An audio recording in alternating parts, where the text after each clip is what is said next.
Silicon city ಬೆಂಗಳೂರಿನಲ್ಲಿ ದಿನದಿಂದ ದಿನಕ್ಕೆ ಟ್ರಾಫಿಕ್ ಸಮಸ್ಯೆ ಹೆಚ್ಚಾಗ್ತಾ ಇದೆ. ಈ ಟ್ರಾಫಿಕ್ ಅನ್ನು ಕಂಟ್ರೋಲ್ ಮಾಡೋದೇ ಪೊಲೀಸರಿಗೆ ಅತಿದೊಡ್ಡ ತಲೆನೋವಾಗಿದೆ. ಹಾಗಾಗಿ ಮತ್ತೊಂದು ಹೊಸ ಕ್ರಮಕ್ಕೆ ಮುಂದಾಗಿದ್ದಾರೆ ಪೊಲೀಸರು. ಬೆಂಗಳೂರಿನಲ್ಲಿ ಹಳಿ ತಪ್ಪಿದ ಟ್ರಾಫಿಕ್, ಶತಾಯಗತಾಯ ಟ್ರಾಫಿಕ್ಗೆ ಬ್ರೇಕ್ ಹಾಕಲು ಕಸರತ್ತು. ಒನ್ ವೇ ಸವಾರರೇ ಟಾರ್ಗೆಟ್, ಸಿಕ್ಕಿಬಿದ್ರೆ ಡಿಎಲ್ ಕ್ಯಾನ್ಸಲ್. ಅಪ್ಪಿ ತಪ್ಪಿ ತಗಲಾಕೊಂಡ್ರೆ 3 ತಿಂಗಳು ಡಿಎಲ್ ಸಸ್ಪೆಂಡ್ ಆಗುತ್ತೆ. ಆರ್ಟಿಒ ಜೊತೆಗೆ ಜಂಟಿ ಆಪರೇಷನ್ಗೆ ಪೊಲೀಸರು ರೆಡಿಯಾಗಿದ್ದಾರೆ ಅನ್ನೋದು ಗೊತ್ತಾಗ್ತಿದೆ. ಬೆಂಗಳೂರಿನಲ್ಲಿ ಹಳಿ ತಪ್ಪುತ್ತಾ ಇರುವಂತಹ ಟ್ರಾಫಿಕ್ ಅನ್ನ ಸರಿದಾರಿಗೆ ತರೋದಕ್ಕೆ, ಅರ್ಥಾತ್ ಟ್ರಾಫಿಕ್ ಅನ್ನ ನಿಯಂತ್ರಣ ಮಾಡುವುದಕ್ಕೆ ಪೊಲೀಸರು ನಾನಾ ರೀತಿಯ ಕಸರತ್ತನ್ನ ಮಾಡ್ತಾ ಇದ್ದಾರೆ, ನಾನಾ ರೀತಿಯ ಪ್ಲಾನ್ ಅನ್ನ ಮಾಡ್ತಾ ಇದ್ದಾರೆ. ಅದರಲ್ಲಿ ಇದು ಕೂಡ ಒಂದು ವೇನಲ್ಲಿ ಎರ್ರ ಬಿರ್ರಿ ನುಗ್ಗಿದ್ರೆ ಹೆಂಗೆ ಬೇಕು ಹಂಗೆ ವಾಹನವನ್ನು ಚಲಾಯಿಸ್ಕೊಂಡು ಹೋದರೆ ಅಂತಹ ವಾಹನಗಳನ್ನು ತಡೆದು ದಂಡ ಹಾಕೋದು ಮಾತ್ರ ಅಲ್ಲ, ಇನ್ಮೇಲೆ ಡಿಎಲ್ ಕ್ಯಾನ್ಸಲ್ ಮಾಡೋದಕ್ಕೂ ಕೂಡ ಪೊಲೀಸರು ಪ್ಲಾನ್ ಮಾಡಿಕೊಂಡಿದ್ದಾರೆ ಅನ್ನೋದು ಗೊತ್ತಾಗ್ತಾ ಇದೆ. ಬೆಂಗಳೂರಿನ ಹಲವು ಕಡೆಗಳಲ್ಲಿ ಒನ್ ವೇಗಳಲ್ಲಿ ಎರ್ರ ಬಿರ್ರಿ ವೆಹಿಕಲ್ಗಳನ್ನು ಓಡಿಸೋದು ಕೂಡ ಟ್ರಾಫಿಕ್ ಜಾಮಿಗೆ ಒಂದು ಪ್ರಮುಖ ಕಾರಣ ಅನ್ನೋದು ಗೊತ್ತಾಗ್ತಾ ಇದೆ. ಹಾಗಾಗಿ ಇದನ್ನು ಮನಗಂಡಂತಹ ಬೆಂಗಳೂರು ಸಂಚಾರಿ ಪೊಲೀಸರು ಈಗ ಒನ್ ವೇನಲ್ಲಿ ನುಗ್ಗುವಂತಹ ಸವಾರರನ್ನು ಟಾರ್ಗೆಟ್ ಮಾಡಿ ಸಮರವನ್ನು ಸಾರೋದಕ್ಕೆ ರೆಡಿಯಾಗಿದ್ದಾರೆ. ಇನ್ಮೇಲೆ ಬರೀ ಫೋಟೋ ಹೊಡ್ಕೊಂಡ್ರು, ಫೈನ್ ಹಾಕಿದ್ರು, ಹಾಗೆ ಬಿಡಿಸ್ ಕಳಿಸ್ತಾರೆ ಅನ್ನುವಂತಹ ಮಾತಿಲ್ಲ. ಡಿಎಲ್ ಕ್ಯಾನ್ಸಲ್ ಮಾಡುವಂತಹ ಹೊಸ ಪ್ರಯತ್ನಕ್ಕೂ ಕೂಡ ಮುಂದಾಗ್ತಿದ್ದಾರೆ. ಈ ಮೂಲಕ ರೂಲ್ಸನ್ನು ಫಾಲೋ ಮಾಡಬೇಕು, ಟ್ರಾಫಿಕ್ಕಿಗೂ ಕೂಡ ಮುಕ್ತಿ ಹಾಡಬೇಕು ಅಂಥೇಳಿ ಒನ್ ವೇನಲ್ಲಿ ಬರೋದ್ರಿಂದಲೇ ಟ್ರಾಫಿಕ್ ದಟ್ಟಣೆ ಹೆಚ್ಚಳ. ಸಂಚಾರಿ ಪೊಲೀಸರ ಆಂತರಿಕ ಸರ್ವೆಯಲ್ಲಿ ಈ ವಿಚಾರ ಗೊತ್ತಾಗ್ಬಿಟ್ಟಿದೆ. ಒನ್ ವೇ ಸವಾರರಿಗೆ ಬ್ರೇಕ್ ಹಾಕುವುದಕ್ಕೆ ಪೊಲೀಸರು ಈ ಮೂಲಕ ಮುಂದಾಗ್ತಿದ್ದಾರೆ. ಶೀಘ್ರವೇ ತಂಡಗಳಾಗಿ ಕಾರ್ಯಾಚರಣೆಗೆ ಇಳಿಯೋದಕ್ಕೆ ಪೊಲೀಸರು ಪ್ಲಾನ್ ಮಾಡಿಕೊಂಡಿದ್ದಾರೆ. ಹಾಗಾಗಿ ಒನ್ ವೇನಲ್ಲಿ ನುಗ್ಗೋರು, ಹೇಳೋರು ಕೇಳೋರು ಯಾರೂ ಇಲ್ಲ, ನಮ್ಮನ್ನು ಯಾರು ನೋಡ್ತಾರೆ, ಏನು ಸಿಕ್ಕಾಕೊಂಡ್ರು ಫೈನ್ ತಾನೇ ಕಟ್ಟೋದು ಅಂಥೇಳಿ ಇರುವ ಮನಸ್ಥಿತಿಯಲ್ಲಿರೋರು ಸ್ವಲ್ಪ ಎಚ್ಚರಿಕೆಯನ್ನು ವಹಿಸಬೇಕಾಗುತ್ತೆ. ಬೆಂಗಳೂರಲ್ಲಿ ಯಾಕೆ ಕಂಜೆಷನ್ ಜಾಸ್ತಿ ಇದೆ, ಪ್ಲಸ್ ನಮ್ಮ ಆಕ್ಸಿಡೆಂಟ್ಸ್ ಯಾಕೆ ಜಾಸ್ತಿ ಇದೆ ಅಂತ ಸ್ವಲ್ಪ ವಿಮರ್ಶೆ ಮಾಡಿದಾಗ ಭಾಳಷ್ಟು ಜನ ಎಗ್ನೆಸ್ಟ್ ಒನ್ ವೇ ಡ್ರೈವ್ ಮಾಡಿಕೊಂಡು ಬರ್ತಾರೆ. ಇಲ್ಲೇ 5 ನಿಮಿಷ 100 ಮೀಟರ್ ಮನೆ ಇದೆ, 100 ಮೀಟರ್ ಅಂಗಡಿ ಇದೆ ಅಂತ ಈ ಥರ ಸಿಲಿ ರೀಸನ್ಸ್ ಕೊಟ್ಕೊಂಡು ಮತ್ತು ಭಾಳಷ್ಟು ಆಕ್ಸಿಡೆಂಟ್ಗಳು ಕೂಡ ಈ ಥರದಿಂದ ಮೈನರ್ ಆಕ್ಸಿಡೆಂಟ್ಸ್ ಆಗುತ್ತೆ.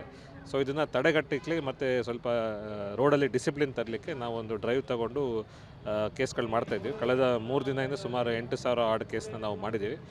ಈ ಥರ ಯಾರು ಗಂಭೀರವಾಗಿ ಈ ಥರ ಇದ್ದಾರೆ ಅವ್ರ ಮೇಲೆ ನಾವು FIR ಕೂಡ ರಿಜಿಸ್ಟರ್ ಮಾಡಿ ಲೈಸೆನ್ಸ್ ಸಸ್ಪೆನ್ಷನ್ಗೆ RTOಗೆ 3 ಮಂತ್ಸ್ ಲೈಸೆನ್ಸ್ ಸಸ್ಪೆನ್ಷನ್ ಮಾಡ್ತಾರೆ, ಅದು ಕೂಡ ನಾವು ಕಳಿಸ್ತೀವಿ. DD ಕೇಸಸ್ಗೆ ನಾವು ಮಾಡ್ತಾಯಿದ್ದೀವಿ, ಕಂಪಲ್ಸರಿ ಮಾಡ್ತಾಯಿದ್ದೀವಿ.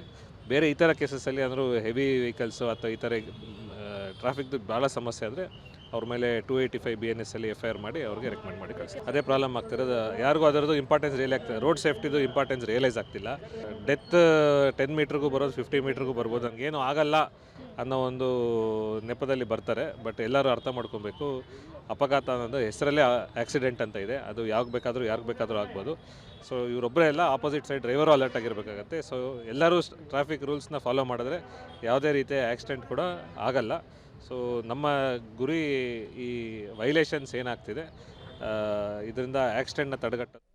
ಮತ್ತಷ್ಟು ಡೀಟೇಲ್ಸನ್ನು ಕೊಡೋದಕ್ಕೆ ರಾಘು ನೇರ ಸಂಪರ್ಕದಲ್ಲಿ ಜಾಯಿನ್ ಆಗಿದ್ದಾರೆ. ರಾಘು, ಟ್ರಾಫಿಕ್ ಸಮಸ್ಯೆಗೆ ಮುಕ್ತಿ ಹಾಡುವಂತಹ ನಿಟ್ಟಿನಲ್ಲಿ ಬೆಂಗಳೂರು ಪೊಲೀಸರು ನಾನಾ ರೀತಿಯ ಪ್ರಯತ್ನಗಳನ್ನು ಮಾಡ್ತಾ ಇದ್ದಾರೆ. ಅದರಲ್ಲಿ ಈ ಒನ್ ವೇನಲ್ಲಿ ನುಗ್ತಾ ಇರುವಂತಹ ವಾಹನ ಸವಾರರಿಗೆ ಕಡಿವಾಣ ಹಾಕೋದು ಕೂಡ ಒಂದು. ಇದರಿಂದ ಹೇಗೆ ಟ್ರಾಫಿಕ್ ಕಡಿಮೆ ಆಗುತ್ತೆ, ಜೊತೆಗೆ ಈ ನಿಟ್ಟಿನಲ್ಲಿ ಪೊಲೀಸರು ಯಾವ ರೀತಿ ಪ್ಲಾನ್ ಮಾಡ್ಕೊಂಡಿದ್ದಾರೆ, ಎಕ್ಸ್ಪ್ಲೇನ್ ಮಾಡಬಹುದಾ ಅಂಥೇಳಿ? ಪ್ರೇಮ, ನಗರದ ಹಲವು ಕಡೆಗಳಲ್ಲಿ ಈಗ ಸಮಸ್ಯೆ ಎದುರಾಗಿರುವಂಥದ್ದು ಒನ್ ವೇ ರಸ್ತೆ ಸವಾರರು ಏನಿದ್ದಾರೆ ಇವರಿಂದ ಟ್ರಾಫಿಕ್ ಸಮಸ್ಯೆ ಆಗ್ತಾ ಇದೆ ಅಂತೇಳಿ. ಎಕ್ಸಾಂಪಲ್ ಹೇಳೋದಾದ್ರೆ, ಎಲ್ಲೋ ಒಂದು ಡಿವೈಡರ್ ಓಪನ್ ಇರುತ್ತೆ, ಒಂದು 50 ಮೀಟರ್ ಅಲ್ಲಿಂದ ಡಿವೈಡರ್ನ ಕ್ರಾಸ್ ಮಾಡಿ ಹೋಗಬೇಕಿರುತ್ತೆ. ಕೇವಲ 50 ಮೀಟರ್ ಅಲ್ವಾ 100 ಮೀಟರ್ ಅಲ್ವಾ ಅನ್ನುವಂಥ ಕಾರಣಕ್ಕೆ ಒನ್ ವೇಯಲ್ಲೇ ಜನ ಸಂಚಾರವನ್ನು ಮಾಡಿ ಅಲ್ಲಿ ಆ ರೋಡನ್ನು ಕ್ರಾಸ್ ಮಾಡುವಂಥ ಕೆಲಸವನ್ನು ಮಾಡ್ತಾ ಇದ್ರು. ಅದು 2 ವೀಲರ್ಗಳಾಗಿರ್ಬೋದು, ಕಾರ್ಗಳಾಗಿರ್ಬೋದು, ಅಥವಾ ದೊಡ್ಡ ದೊಡ್ಡ ವೆಹಿಕಲ್, ಗೂಡ್ಸ್ ವೆಹಿಕಲ್ಗಳಾದರೂ ಕೂಡ ಕೇವಲ 50 ಮೀಟ್ರು 100 ಮೀಟ್ರು ಅನ್ನುವಂಥ ಕಾರಣಕ್ಕಾಗಿ ಆ ರೀತಿಯಾಗಿ ಅಲ್ಲಿ ರೋಡ್ ಕ್ರಾಸ್ ಮಾಡುವಂಥ ಪ್ರಯತ್ನಗಳನ್ನ ಮಾಡ್ತಾ ಇದ್ರು. ಇಲ್ಲಿ ತನಕ ಅಂಥವ್ರನ್ನ ಫೋಟೋವನ್ನು ತೆಗೆದು ಅವ್ರಿಗೆ ಫೈನನ್ನು ಹಾಕುವಂಥದ್ದು, ದಂಡವನ್ನು ಹಾಕುವಂಥದ್ದು ಇವೆಲ್ಲವನ್ನು ಕೂಡ ಮಾಡಲಾಗ್ತಾ ಇತ್ತು. ಬಟ್ ಆದರೆ ಈಗ ಸದ್ಯಕ್ಕೆ ಗೊತ್ತಾಗ್ತಾ ಇರುವಂಥ ವಿಚಾರ, ಬೆಂಗಳೂರು ಯಾವಾಗ ಟ್ರಾಫಿಕ್ ದಟ್ಟಣೆ ಸಮಸ್ಯೆ ಬಹಳ ದೊಡ್ಡ ರೀತಿಯಲ್ಲಿ ಎದುರಿಸುವಂಥ ಪರಿಸ್ಥಿತಿ ನಿರ್ಮಾಣ ಆಗ್ತದೆ ಅನ್ನುವಂಥ ವಿಚಾರಗಳನ್ನು ಮನಗಂಡಂಥ ಪೊಲೀಸರು ಇದರ ಒಂದು ಸರ್ವೆಯನ್ನು ಮಾಡ್ತಾರೆ. ಆಂತರಿಕವಾಗಿ ಬೆಂಗಳೂರಿನ ಪ್ರಮುಖ ಟ್ರಾಫಿಕ್ ಏರಿಯಾಗಳೇನಿದೆ ಅಲ್ಲಿ ಈ ರೀತಿಯಾದಂಥ ಸಮಸ್ಯೆಗಳಿಂದಲೂ ಕೂಡ ಟ್ರಾಫಿಕ್ ಹೆಚ್ಚಾಗ್ತದೆ ಅನ್ನುವಂಥದ್ದನ್ನು ಕಂಡುಕೊಳ್ತಾರೆ. ಸೊ ಅದೇ ಕಾರಣಕ್ಕಾಗಿ ಇದನ್ನು ಕಂಟ್ರೋಲ್ ಮಾಡಬೇಕು ಅನ್ನುವಂಥ ನಿಟ್ಟಿನಲ್ಲಿ ಆರಂಭಿಕವಾಗಿ ಒಂದಷ್ಟು ದಿನ ಡ್ರೈವನ್ನು ಮಾಡುವಂಥ ಕೆಲಸವನ್ನು ಮಾಡ್ತಾರೆ. ಅಂದರೆ ಆ ಎಲ್ಲೆಲ್ಲಿ ಈ ರೀತಿಯಾಗಿ ಹೆಚ್ಚಾಗಿ ಓಡಾಟವನ್ನು ಒನ್ವೇಗಳಲ್ಲಿ ಮಾಡ್ತಾ ಇದ್ದಾರೆ ಅಲ್ಲಿ ಅವರಿಗೆ ದಂಡವನ್ನು ಹಾಕುವಂಥ ಕೆಲಸಗಳನ್ನ ಮಾಡ್ತಾರೆ. ಬಟ್ ಆದರೂ ಕೂಡ ಅದು ದಿನ ಕಳೆದಂತೆ ಯಾವುದೇ ರೀತಿಯಾದಂತಹ ಪರಿಣಾಮವನ್ನು ಬೀರೋದಿಲ್ಲ, ಹೆಚ್ಚು ಕಂಟ್ರೋಲ್ಗೆ ಬರುವಂಥ ಕೆಲಸಗಳಾಗೋದಿಲ್ಲ.